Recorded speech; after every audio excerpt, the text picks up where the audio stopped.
안녕하세요. 자리에 앉아도 되겠습니까? 네.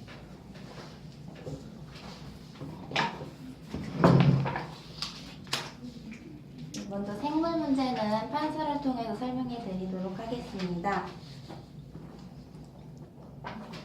1번 문제 먼저 말씀드리도록 하겠습니다.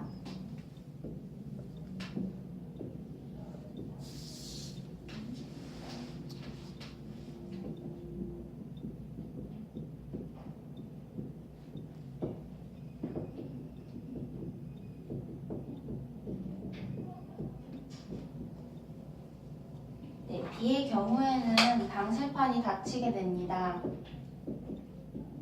초기에는 닫히게 됩니다. 그리고 D의 경우에는 초기에 방열판이 닫히게 됩니다.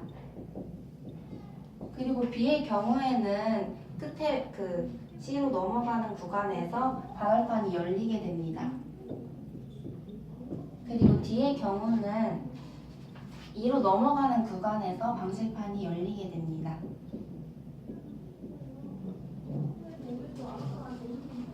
이번에 대해 말씀드리도록 하겠습니다. 이번에 간은 110ml입니다. 이를 구하는 방식은 주어진 박출계수식을 이용할 수 있습니다. 박출계수가 현재 표에서 0.40으로 주어져 있고 확장기말 용적을 구해야 하는 상태이기 때문에 주어진 표의 값을 이용하면 가가 110ml가 나오게 됩니다. 그리고 3번에 대해 말씀드리겠습니다. 3번의 경우 자심실에서 분당 박출되는 혈액량은 건강한 상태보다 증가한다고 생각합니다.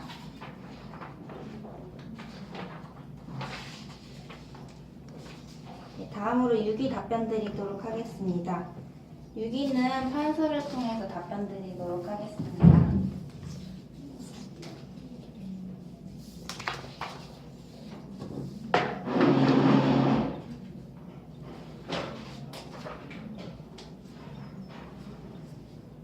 먼저 결론부터 말씀드리면 80도씨에서는 A가 주생성물이 되고 160도에서는 D가 주생성물이 됩니다.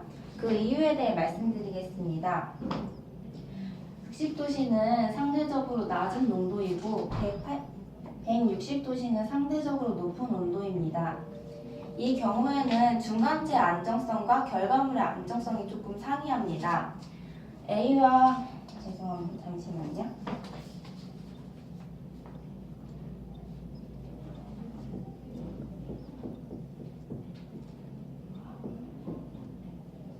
나프탈렌 구조가 있을 때 A와 C와 같은 경우, 이 경우로 들어가는 경우에 중간체는 보다 안정하다고 할 수 있습니다.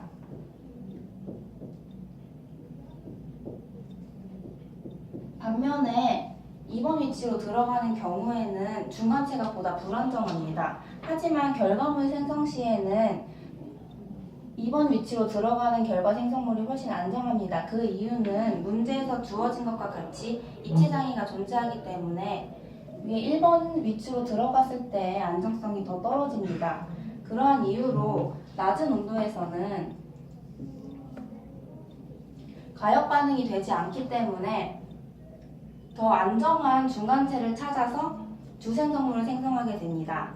반면에 160도씨와 같은 높은 온도에서는 위와 같은 반응은 가역 평형 반응이 됩니다. 따라서 보다 안정한 보다 안정한 생성물을 따라가기 때문에 2번 위치에 들어가는 D와 같은 생성물이 생성되게 됩니다.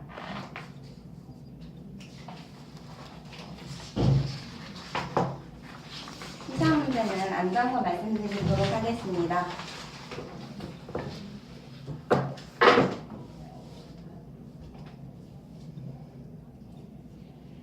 먼저 우리나라 제약회사에 발생할 수 있는 문제점에 대해 말씀드리도록 하겠습니다. 우리나라 제약회사들은 신약에 대한 복제약을 많이 생성해서 그것으로 수익을 얻는 구조입니다. 하지만 한미 FTA 협정이 되면 오리지널 신약의 특허권을 강조하게 됩니다. 그럴 경우에는 우리나라와 같이 제네릭을 생성을 많이 하는 국가에서는 상대적으로 의학산업이 축소될 수밖에 없습니다.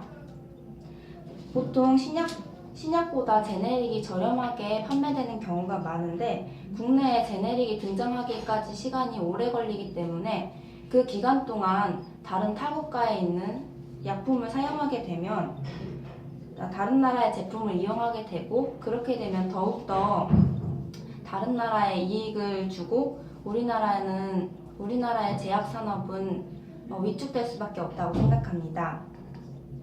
국민보건 건강상의 문제점에 대해서 두 가지 말씀드리겠습니다. 국내 제약회사가 축소되게 되면 그로 인한 사회적인 환원이 줄어들게 되고 이게 국민 건강보험이라든지 이러한 제도적으로 많이 부족한 현상이 나타날 수 있기 때문에 그러한 문제점이 있다고 생각합니다. 두 번째로는 국내 제네릭이 출시되기 전까지 국외 약품을 이용하게 될 텐데 인종 간의 DNA 차이라든지 그러한 유전적인 차이가 어느 정도 존재하기 때문에 국내보다 국외에서 나온 약품 같은 경우는 우리나라에서 사용했을 시 부작용과 같은 문제점이 발생할 수 있습니다. 네, 그러면은 약대 지원 동기는 뭔가요? 네, 제가 약대에 지원하게 된 동기는 학교에서 듣게 된 약학대학에서 개설한 약의 이해란 수업이 때문이었습니다. 평소에 화학 과목에 관심을 갖고 있었기 때문에 그러한 화학 반응식 같은 것을 이용해서 약에 대한 부작용이나 기전 같은 것을 배우는 것이 굉장히 흥미로웠고 그것을 계기로 약대에 진학하게 되었습니다. 그러면은 굳이 단국대에 지원하는 이유가 뭔가요?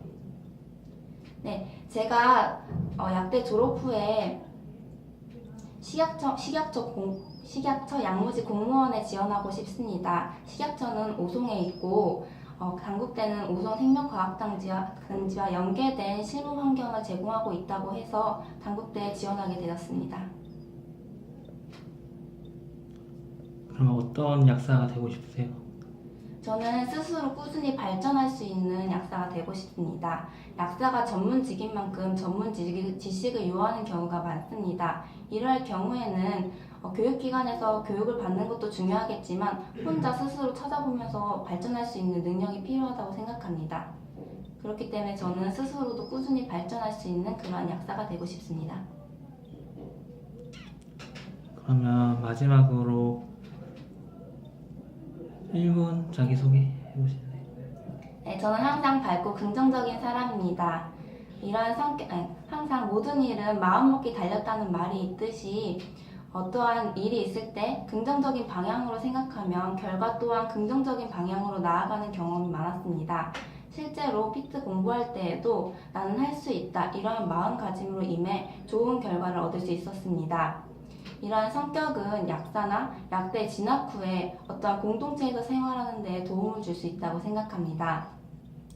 이러한 성격을 가지고 공동체에서 긍정적인 영향을 미쳐 그러한 밝은 분위기를 형성할 수 있다고 생각합니다. 네, 마지막으로 하고 싶은 말.